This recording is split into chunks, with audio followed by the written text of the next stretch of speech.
afternoon. My name's Sarah Edwards. I represent downtown Brattleboro, District 3, and over to the Dummerston line. And what we're going to do here today, we have Molly Burke from District 2, Valerie Stewart from District 1, and we wanted to offer up some general ideas about what we think is going to be happening this session up in Montpelier. We don't have a lot of details yet, but we wanted to just sort of set where we think the direction is going for each of our committees, and then maybe some general comments about how we think that the, the session's going to go, at least in the first part of it. So, would either one of you like to start? Val? Sure. Yeah, I'd be glad to start, and thanks, Sarah, and welcome, everyone. Thanks for listening, and I just want to talk a little bit about the two major priorities of our committee, which we set at the beginning of the session last year, and we'll be working on again this year. And you're on education? And I'm on the House Education Committee, right, good point. And basically, I'd like to talk about the fact that our two top priorities are restructuring education governance at the state level and narrowing the achievement gap. So in terms of restructuring education governance, what we did is we introduced a bill during the last session, and our recommendation, the House Education Committee's recommendation, is to have the governor appoint a Secretary of Education. The way it is now, as I'm sure you're both aware, and our viewers may be aware, is the State Board of Education appoints a Commissioner of Education, and so the Commissioner of Education is not directly accountable to the governor. And the State Board of Education is responsible for administering and overseeing the $1.3 billion education budget of the state. So what this would do, what our recommendation, our bill's recommendation is that the governor receive the authority to appoint, and then with the advice and consent of the Senate, have a Secretary of Education who's in charge of an agency of education, who is basically, they administer the state's education system, and the State Board of Education takes more of an advisory role in terms of curriculum and that sort of thing. So we got pretty far, and then we actually need to, this session, work more on, in this new model, if the legislature does approve it, would basically more clearly delineate the role of both the Secretary of Education and the State Board of Education in this new model. And we really feel like this is the right way to go, because both Governor Shumlin, our new Democratic governor, is wholeheartedly in favor of this, as was our former longtime Republican governor. So both of these governors feel that the state would be better served if it spoke with one voice, and basically there was greater accountability and advocacy from the top of our education system. So that's just one thing I'll talk about, and then maybe I'll pass the mic over to one of you guys, and then we can come back to me if you would like. Molly, do you want to say some? And you serve on Transportation Committee, which is going to be front and center. I have to say at the beginning that we have an amazing transportation department.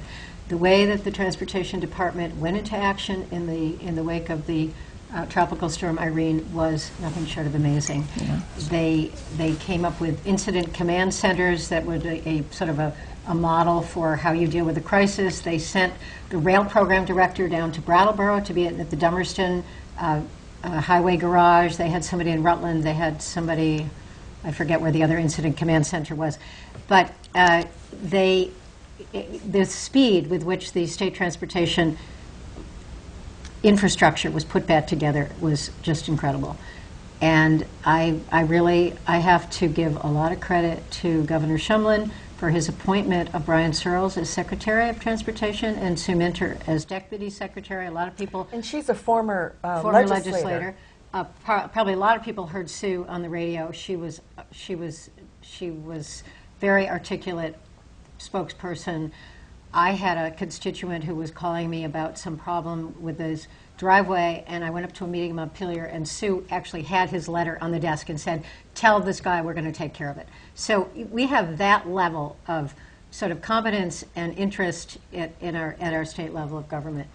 And I think I want to take a moment at this point to talk about the accessibility of our state government, because any constituent can get in touch with us, and we can help to put you in touch with the relevant department or whatever. And we have a really, we are not an out-of-touch legislature. We have accessibility, and it's something that I really value as a legislator. So we will give you our contact information at the end. Right, but right. Anyway. The other thing is, too, is that what we can do as legislators and as your reps is often what we can do. We can't always solve the problem, but we can put you in touch with the people who may be able to solve the problem for you, or at least get you some broader clarity about what the situation is. Because that's part of our job, is knowing who everybody is, as much as we can, and if not, we find out. And we might see them in the cafeteria and say, hey, I need to talk to you. And that's something, one of the very satisfying aspect of our job, I find, is if you can solve somebody's problem. I can say, oh, you really helped me get unemployment benefits. Great. It's a great feeling. So I think that we like doing that, too. I agree. That's one of the best parts, don't you think? Absolutely. Yeah. Right. Well, I'll share some of what I think is going to be going on in my committee. My committee is House Natural Resources and Energy, and I think that all three of these committees are well integrated. I think Brattleboro is lucky to have us on such key committees. And in fact, the whole Windham County delegation is well set up in terms of what kind of committees we are on. We have appropriations, we have Ways and Means, and all the rest of them. Carolyn Partridge is on agriculture, which is, Irene has brought up so many issues for us, including agriculture. But in the Energy Committee and Natural Resources Committee related to Irene, we're going to be talking an awful lot about how we deal with our streams and rivers. It's sort of in the same line as Fish and Wildlife with David Dean. So we've done some partnering planning with that committee. One of the big things that's coming up for us is the energy plan, the comprehensive energy plan. It's been a long time since we've had one. The world has changed. We are clearly defining what our priorities are for the state of Vermont. We've done this through lots of surveying, a lot of interaction with constituents from all over the state, and it's clear that the state and its people want to go toward expanding our ability to use renewables in our energy portfolio. So that's how we're going to head, and it's an ambitious goal. I think we all know that, but unless we set some benchmarks for us to achieve, we won't know how well we can do. As you all know, we're trying to get to 90% by 2050. That's an ambitious goal, for sure, but we'll see how we go along the way with lots of monitoring and figuring out what our progress is, because we need to keep that energy affordable for people. It also includes how well we deal with our weatherization program. We're going to need to be even more aggressive about that if we're going to reduce our energy use and, by the way, reduce our dependence on fossil fuel. There are some other issues coming up. For instance, smart grid. Smart grid could do an enormous amount to help us get into the right direction of how we're going to save energy, but no issue practically is without its controversy. So I know there are a number of people who are concerned about privacy issues and patterns of use that, for instance, an advertiser could get wind of, and then you start getting calls from marketers who know that you need a new refrigerator or something like that, and just privacy in general. And then there are other people who are starting to do research on actual physical issues that may be associated with smart grid. So we'll be hearing all about that in our committee. But I think the vision is clear, and we're going to make those steps to ensure that we still have really good economic development, we protect our environment, and we keep in mind what the community's goals are. And with those three things being investigated, I think that we'll probably do a lot better than we're doing now.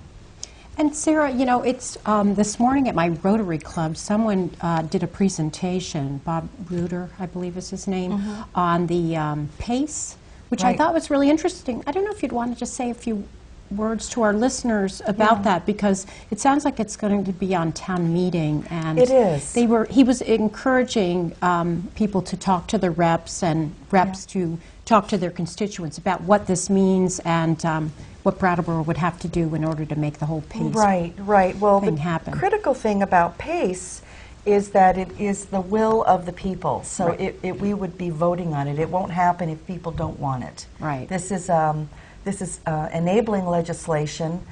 We've actually passed it twice now. The first time we passed it, it turned out that there was an issue with some of the federal agencies, for instance, Fannie Mae and Freddie Mac. So, you know, in the sea of foreclosures that we're in, that was a concern for the federal government.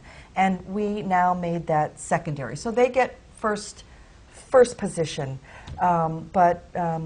What it does, it's going to help people capitalize the initial costs of installing solar or installing weatherization if you're not eligible for the low-income programs, which is, you know, we're trying to fit in all sectors. People who can afford it and want to do it, but yet they have a hard time getting that money from, for instance, taking out a personal loan because money is tight right now.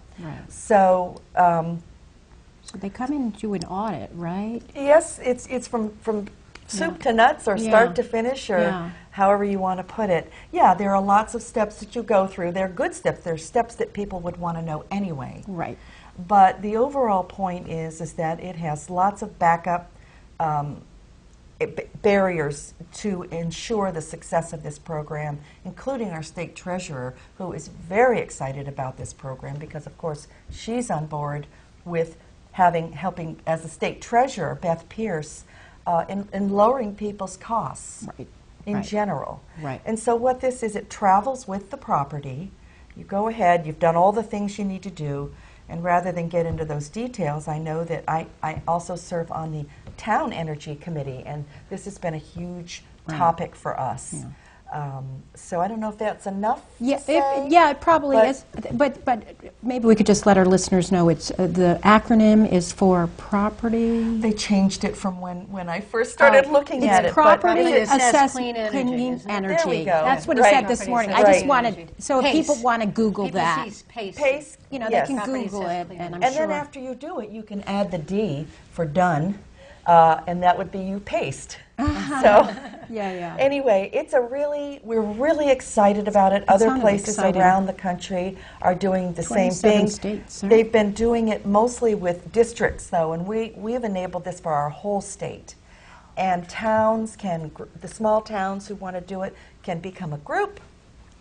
So it's a very positive step that we can get active in reducing our dependence on fossil fuels, which is a goal of the state, and participate and be warmer and save money on your energy bills. So, and I think in that sort of a good segue into the reduction of greenhouse gases through transportation, because in Vermont, transportation accounts for 44% of Vermont's greenhouse gases. So this energy plan, about 90% by 2050, reduction of 90%, really is going to impact transportation in a big way.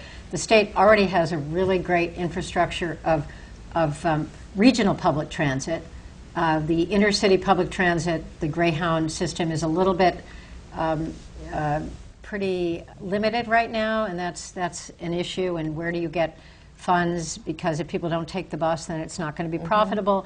But I think that we are at the beginning of people taking a look at a change of how we actually transport ourselves and the costs that are associated with relying so much on the automobile. In terms of gas prices, it costs $8,000, $8,400 a year to own a car, all the costs included. And there are a lot of things going on, particularly in more concentrated populations like Burlington, where there are car shares and different programs where people do not have to be the only everybody Right. has to have their own car. There's a good public transit system, commuter system between Burlington and Montpelier. A lot of people take that. That bus is usually overcrowded. Some people complain about having to actually stand in the aisles occasionally. So I think that the state is really, we have a vision, there's a plan, there's a vision of how to move forward, how to incorporate more public transit, how to encourage bicycling and walking, how to make our communities more livable. And that is an economic development issue. If you have a town and traffic is just speeding through, nobody's going to want to stop. But if you have ways to narrow the roadway a little bit as it goes through a village center and have a nice, have a couple of trees and benches, and it invites people to come and linger And that's good and for go to business. stores and good for business. So all of these things, I think the energy, the transportation, the sort of economic development really tie in a lot together. And of course, education is central to an educated populace, people who understand connections between things. And I Yeah. think that And I might add, in the comprehensive energy plan that we're going to be teasing apart and really looking at, it mentions transportation as part of the overall goal of our success in getting to a different energy picture. And, of course, it's considering the use of electric cars, but we understand that there have to be a lot of market forces that do that, that help us get there. And there's a bit of infrastructure that will have to go there, but at least we have a source that we can try to keep as clean as possible in terms of where we get the electricity. So it's really going to be great for the three of us to keep in touch about all this and how we're going to meet all those goals that we have set out. Yeah. Broad goals, but they're starting to flesh out. Right. So Yeah. Ambitious. But I think, and we can talk about all these lofty, Yeah. ideals and everything, but I think that there is, the other issue that we need to be cognizant of is just people who are struggling on a day-to-day basis Yes. to pay their taxes, to pay their groceries, Yep. to put gas in their car. And those are some of the issues that I think we are going to be talking about. Is Vermont's taxation system fair? Yeah. Who pays? Who is it proportionate to the income? I think there are going to be a lot of conversations. We've talked about this on the radio the other day about taxation yes. and how do we make And there's a lot of talk federally about the middle class and the shrinking of the middle class, and this is something that is not good for democracy, and we need to really promote our middle class in Vermont. Right, and I don't know, you all got this too Yeah, in the yeah, mail, and this yeah. is very helpful to talk about the Vermont League of Cities and Towns and what they see as some of the issues coming up, and a lot of it's about taxes, as you say. It's about how much more can we tax people, and what shift do we need to do to help bring those down. And you're right, and especially after Irene.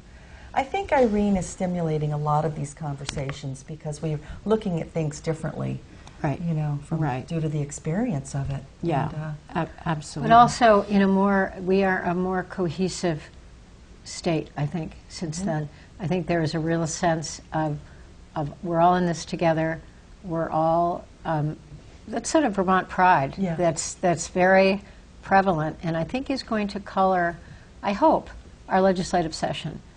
We have a very functional legislature, and we have good relations between people of different political persuasions or even within parties of different ideas. And I think that this sense that came from the response to the hurricane, to the flooding, is really going to sort of cement us even more. well said. I think so too. And if I could just add that, I think we're so lucky to be led by an administration like the Shumlin administration, because leadership starts at the top. And, the Shumlin administration from the start, post-Irene, just, got on it and had a positive can-do attitude. And, that's wwhy we could do what we did so quickly, rebuild, bridges and roads and communities. And, the administration has fabulous people working for them, like Sue Minter, and just real leaders. So Yeah. I think we're really lucky in that regard. Right, and and also our grassroots. Yeah, right. They're highly educated and thinking. Right. And I think that that's going to help too. Right. But we Right. certainly have a good leader, that's for sure. Yeah, no. He knows how to think fast. Yeah, and the other thing, you know, I think we're really lucky is we have educationally oriented governor, and everyone Yes. on the House Education Committee who's been there for a while really comments on the new aura, because, you know, before it was no, can't do that, you know, it was a just say no kind of environment under Douglas, and under the Shumlin administration they're so positive about education, and they see how important it is to get kids ready to learn, and from pre-K through, you know, high school. And one of the other interesting things we're doing on the House Education Committee is working on narrowing the achievement gap. And one of the really exciting things we're doing in that regard is we're really listening to what high school kids are saying, which is we want relevant, new, flexible learning pathways that bring us into careers or into college, so that we're well prepared. And so dual enrollment is something the Department of Education and the House Education Committee and a group of 12 just met and did a policy research paper, which basically says that we want every high school in Vermont to ultimately offer dual enrollment courses, which are courses that are lower cost and get kids prepared, kids in high school prepared for college. And the research shows that many first-time attendees, like kids who are the first in their family to go to college, take one of these dual enrollment courses in 11th or 12th grade, and then they feel better prepared for college, and they are more successful in college. And they're also getting college credit. And they're Right, getting right. college credit, Right. yeah. And actually, I can speak to that a little bit. There are a number of classes at the high school, and I actually have been involved in one this semester, the Arts for Social Change class. Oh, wonderful. Which was funded with a grant, and there are sort of 4 or 5 Yeah. teachers involved. But the really exciting thing is that the superintendent, Ron Staley, has been very strongly involved, coming to the classes to see how it's going, recognizing the value of, we do need to prepare, for a lot of different careers, but that the arts are very integral Isn't that nice? to learning and to success, and teach certain skills that are like persistence in solving problems, and sort of a way of looking at things in a multidimensional way, and that is a very valuable way, and also encourages change in society. So it's been very exciting to work on this particular class, and to have the superintendent and several other teachers all involved. We have group meetings where we discuss how the class should proceed. So I think it's a really neat. Yeah, and again, that's helping us with our economic development ultimately. The education. Absolutely. And, just the way, again, these 3 committees really can be integrated in a way that can lead to more economic development. I just think that's critical. Absolutely. And we're really fortunate. Our high school is actually a model that the rest of the state will ultimately, hopefully, emulate, because actually this policy research team that I was alluding to earlier, they visited our high school, one up in Burlington and another one up in the north, the technical centers and career centers, and our high school has done such a good job. Within the past few years, we've grown from offering 5 courses to offering 30 courses in everything from advanced French to introduction to engineering, introduction to electronics, and on and on. And 46% of the kids, there are 250 kids enrolled right now in these 30 different courses, and 46% of those kids are the first in their family to ever go to college. And like I said earlier, the research shows that once these kids have taken one of these dual enrollment courses, in addition to ultimately lowering the costs that they'll pay at college for credits because they're much cheaper, to take at the high school, they feel more college ready, and they feel like, yes, I can do this. I too can go to college. And a lot of these are kids that never thought about going to college before. So one of the ultimate goals is to increase not only our college attendance, but how long, it's great to have we have a really high percentage of college attendees at our high school, like in the mid-80s. It's really good. But what you want to track, too, is how long kids stay in college. A lot of kids drop out in the first or second year. So dual enrollment is one of the ways we're really better preparing our kids for the future and, getting them to go to and stay in college. And also the inspirational factor that helps kids stay in school. I'm sure that you were able to tell that the light bulb goes on when you're, the goals, the objectives of your program that you're teaching there. It must be a delight to see the light bulb go on and go, oh yeah, I get these connections. Well, the interesting thing about this class is it involves high school students sort of being mentors to middle school students. Middle school students have come from the surrounding schools, have come to the high school, and the high school students have been mentors, basically talking about school climate and bullying and issues around a safe school environment. And so through the medium of poster art, the students have involved the 7th and 8th graders in Dummerston, Putney, Guilford, and BAMS, Brattleboro Area Middle School. And then these high school students are going out with some of those middle school students and talking to 4th and 5th graders in those outlying schools. So they are learning how to be leaders, and through the medium of art, they've created posters, around bullying, around issues about valuing diversity and things like that. So it's a way to enhance the school climate that makes it easier for kids to learn as well.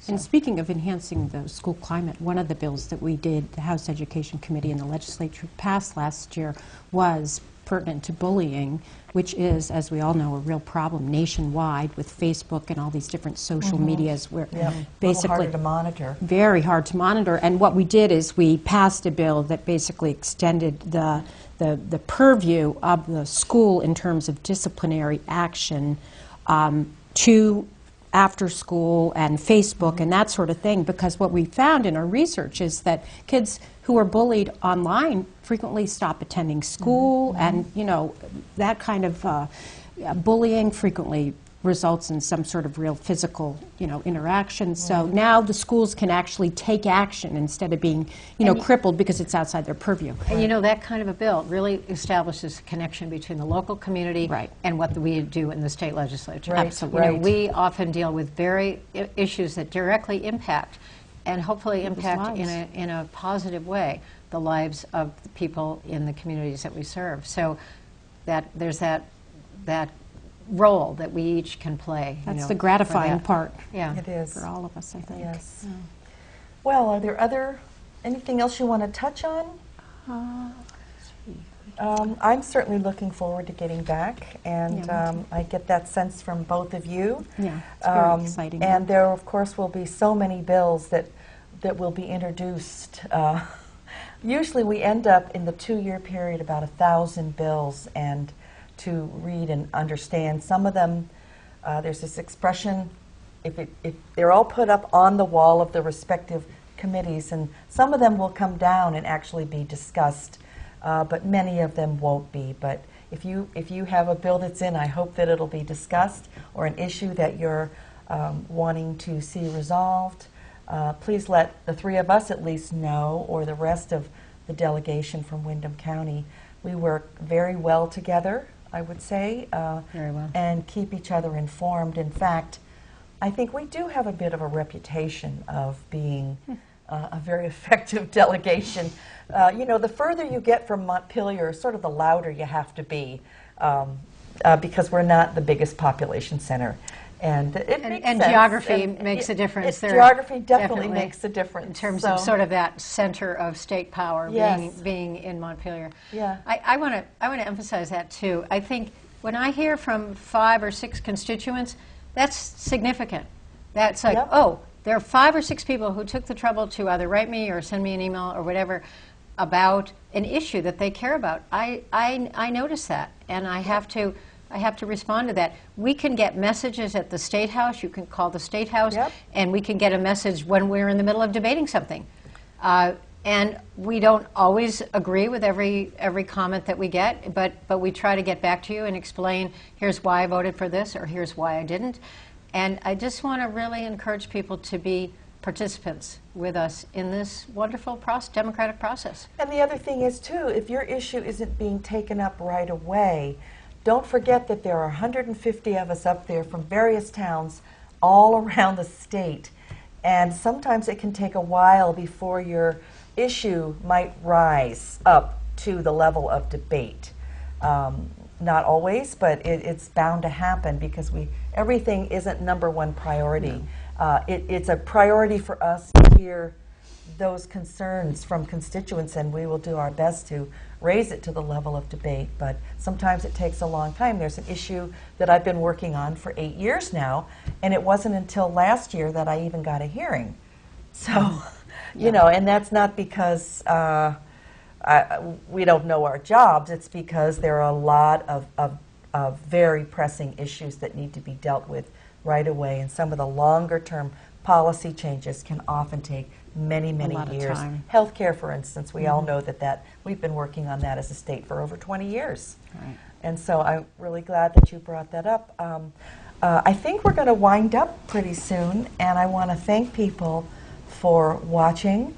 And this is just the beginning. It's a taste of what we think is to come. But throughout the session, we'll be getting back on BCTV and checking in with you and hoping to hear from you. In this case, I want to put out my phone number because I'm not in the phone book anymore. I've gone to just cell, and we don't have those in the phone book yet. So my phone number, if you'd like to reach me directly, is 802-558-2348. And are there any information that you want to give? I wouldn't mind giving my phone number as well, Sarah. Thanks. Valerie Stewart at 802-257-0249. And I think on the screen it'll say our legislative Yes, and then the legislative stuff. And what about you, Molly? And my phone number, I am in the book, but it's 802-257-4844. And you can also, a good way to contact us, particularly in Montpelier, when we're in Montpelier Tuesday through Friday generally, is through the legislative email or whatever emails are on the legislative website. And the legislative website address is www.leg.state.bt.us. Right. Is that correct? Yes. Yeah. I know, I always have to think about it. But we do thank you for watching, and we look forward to seeing you again, maybe from our seats in the State House. So thank you again. Yeah, we hope to hear from you. Bye. Thank you. Thank you. Bye.